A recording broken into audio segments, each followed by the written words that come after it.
Life finds a way.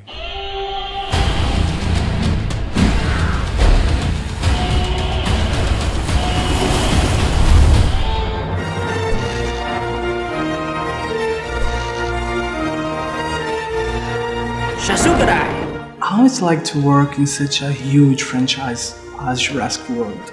The making of one of these films is such a massive challenge, you know. These films are so big, so many people involved in the making of a movie, you know. But at the same time, it's a privilege. I grew up watching Jurassic movies, and being part of the next chapter, it's an honor, you know, and it's a lot of fun too. There is such a rich world with characters and locations that we love from the other films.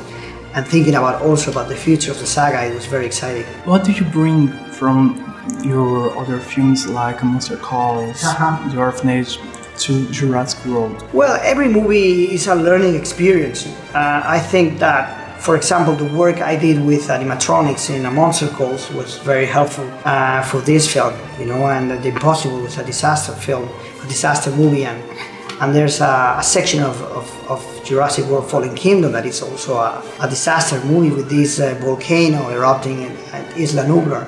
Somehow I think that the reason that they thought about me was more about the orphanage, because there was an intention to go back to the suspense that we loved from the first Jurassic Park. You know, Jurassic World did a great job in bringing back a sense of wonder.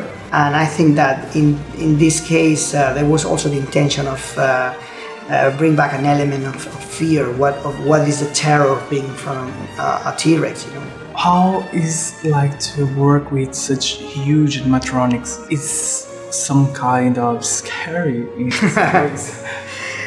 No, it's not scary. It's very exciting, especially for the actors. When they are able to perform in front of a real thing, you can tell the difference. You know, they were so excited of being in front of a T-Rex or a Velociraptor. You know, it's great for the actors, and it's great for me also, because you can see something real in front of the camera. I think animatronics also, they help us a lot in not only in having something real on set, but also later on in post-production for the CGI, because they give you the texture, the right color, the right light. You know, it's a very effective tool. Why do you think everyone loves dinosaurs? I think there's something that very fascinating about seeing creatures that were extincted from Earth so million years ago, you know, and see them alive again so realistically on the screen in front of the audiences is something that is something fascinating. When you were a child, what was your favorite dinosaur?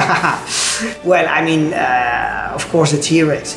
You know, I think the T-Rex is such an important character. You know, he's the one reminding us that we cross a red line. You know, that's why always he's seen like a monster. You know, because he's the one that is talking about our sins, about the things that we did that were not right. You know. Do these animals deserve the same protections given to other species? Or should they just be left to die? If it were up to you to decide whether to save the dinosaurs or just let them perish once again, what would you choose? I think that's a very interesting question. I think that's the question that you will find at the beginning of the film. You know, it's like, what are we going to do with dinosaurs?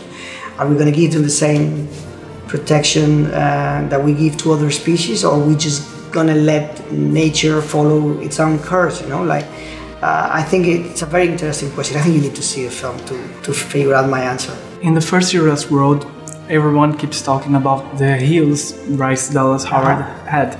Is there any Easter egg or mention about that in this new movie? Claire in this film is definitely a character that is more prepared than the other one. Right now she's working in the story, she's working in a dinosaur protection group. She's an activist and she's ready for the adventure. She's the one convincing Owen to go back to the island. She has this emotional side, and we know how smart she is.